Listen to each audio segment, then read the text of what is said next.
आज हम एक ऐसी कहानी सुनने वाले हैं, एक नेक दिल राजा की, एक बहुत ही क्रूर धोखे की और एक ऐसे राज की जिसे किसी इंसान ने नहीं बल्कि कुछ पौधों ने सालों तक अपने सीने में दबाए रखा। ये एक ऐसी दास्तान है ना, जो सच और झूठ के बीच की हर लकीर मिटा देती है। तो चलिए मेरे साथ इस कहानी की परतों को खोलते हैं।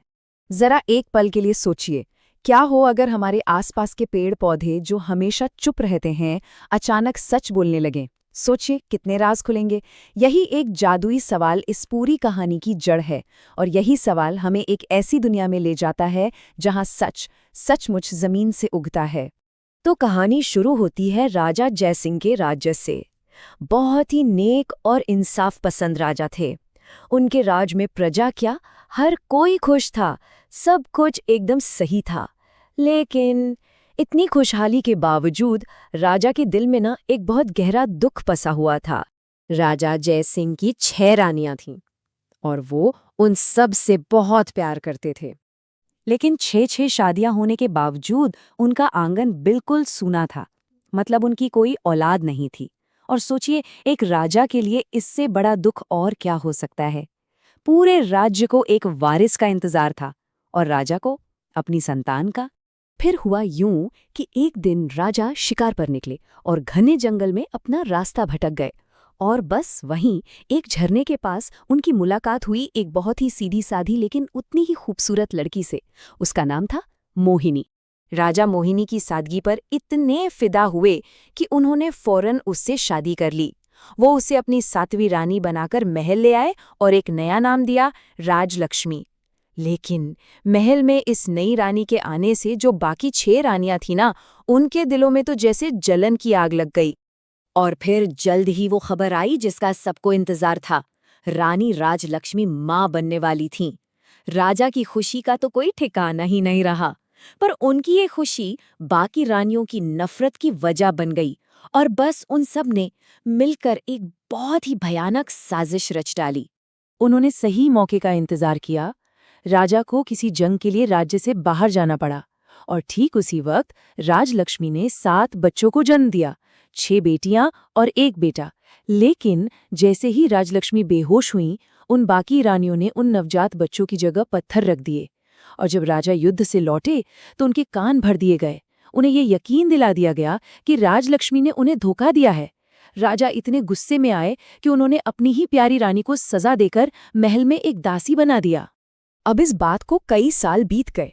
बेचारी राजलक्ष्मी एक गुमनाम दासी की जिंदगी जी रही थीं। फिर एक दिन राजा के दरबार में एक गांव का मुखिया आया और उसने एक बड़ी ही अजीबोगरीब बात बताई। उसने कहा कि जंगल में एक जादुई चंपा का पौधा है और कमाल की बात यह है कि उसकी हिफाजत 6 बांस के पेड़ करते हैं। मुखिया ने बताया कि जब भी कोई उस चंपा के पौधे से फूल तोड़ने की कोशिश करता है तो वो पौधा अपने पास खड़े बांस के पेड़ों से पूछता है, बांस भैया, इन्हें फूल दूं या लगूं आकाश? और जैसे ही वो ये कहता है, वो पौधा पता नहीं कैसे इतना ऊंचा उड़ जाता है कि किसी के हाथ ही नहीं आता, एकदम जादू की तरह। अब ये बात सुनकर तो राजा भी हैरान रह गए। उनकी जिज्ञासा इतनी बढ़ गई कि उन्होंने फैसला किया कि वो खुद जाकर इस रहस्य का पता लगाएंगे। तो बस वो अपनी उन्हीं 6 रानियों और पूरे दरबार को साथ लेकर उस जंगल की तरफ चल दिए। तो अब सीन कुछ ऐसा है कि पूरा का पूरा शाही दरबार उन जादुई पौधों के सामने खड़ा है। एक ऐसे राज से पर्दा उठने वाला था जो न जाने कितने सालों से उसी जंगल की मिट्टी में दबा हुआ था। और फिर असली परीक्षा शुरू हुई, रानियों की। एक के बाद एक सभी 6 रानियों ने आगे बढ़कर फूल तोड़ने की कोशिश की, लेकिन हर बार नतीजा वही। जैसे ही कोई रानी पास जाती, चंपा का पौधा उसे सौतेली माँ कहकर आसमान में इतना ऊंचा उठ जाता कि उसे छूना भी नामुमकिन था। जब एक एक करके सारी रानियां हार गईं, तो राजा के वजीर ने एक सलाह दी। उन्होंने कहा कि एक बार राजलक्ष्मी को भी कोशिश करने दी जाए। तो फिर मैले कपड़ों में टूटे दिल के साथ राजलक्ष्मी को आगे लाया गया। अब वो एक रानी नहीं थी, सिर्फ एक दासी। और फिर वो हुआ जिसकी किसी ने कल्पना भी नहीं की थी, एक चमत्कार। जैसे ही राजलक्ष्मी ने अपने कांपते हाथों से उस पौधे को छुआ, उसमें से एक बहुत ही प्यारी भावुक आवाज आई, आज हमारी माँ मेरे फूल लेने आई हैं। और ये कहते ही वो पौधा खुद ब खुद नीचे झुक गया, ठीक वैसे ही जैसे कोई बच्चा दौड़कर अपनी माँ के गले लग जाता है। अब तो सब कुछ आईने की तरह साफ था। सौतेली माओ के लिए वो पौधा आसमान में जा रहा था, लेकिन अपनी असली माँ को देखकर उसने फूलों की बरसात कर दी, पूरे दरबार के सामने। बरसों से दबा हुआ सच आखिर सामने आ ही गया। और फिर उस चंपा के पौधे ने बोलना शुरू किया। उसने वो पूरी कहानी सुनाई जो आज तक किसी को पता नहीं थी। उसने बताया कि वो चंपा का फूल और वो 6 बांस के पेड़ कोई और नहीं बल्कि राजा और राजलक्ष्मी के ही 7 बच्चे हैं, जिन्हें उन जालिम रानियों ने पैदा होते ही जंगल में दफनाने भेज दिया था। लेकिन किस्मत से देवदूतों ने उन्हें बचा लिया और पौधों का रूप दे दिया। अब कहानी अपनी सबसे अहम मोड़ पर आ चुकी थी, न्याय और माफी।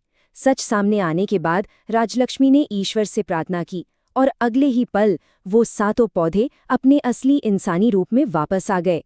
6 खूबसूरत राजकुमारियां और 1 राजकुमार। अपनी आंखों के सामने ये सब देखकर राजा तो बस पछतावे की आग में जलने लगा।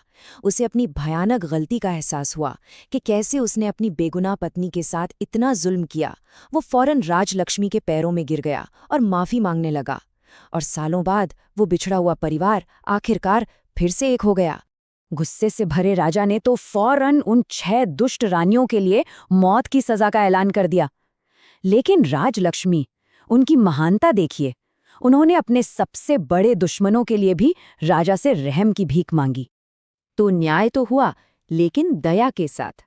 राजा ने राजलक्ष्मी की बात मान ली और उन रानियों को मौत की सजा देने के बजाय उम्र कैद के लिए जेल भेज दिया।